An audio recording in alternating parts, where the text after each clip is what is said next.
I teach economics cost analysis course which involves calculations with interest. Am I allowed to teach such a course? Sister Nusrat is a teacher in USA and she teaches economics in which there is a course of cost analysis in which she has to teach about interest. So is it allowed for her to teach about interest? Teaching about interest per se is no problem as long as you do not promote it.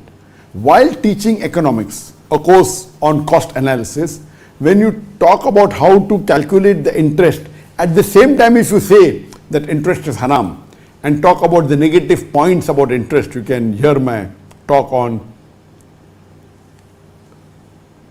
interest-free economy.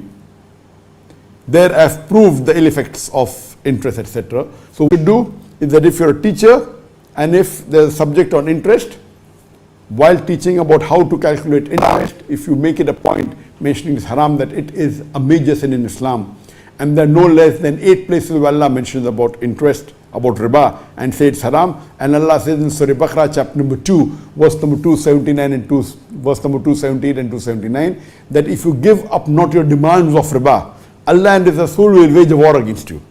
So if you say all these things, that's haram and the ill effects of interest, no problem. And you can promote Islamic banking, that you can go to an Islamic bank and if you take a loan on the Sharia principles, on Musharika or Murhaba or Cost Plus, then it's perfect. So while teaching, you promote the Islamic economics, promote the Sharia way of how to give finance, then there's no problem at all.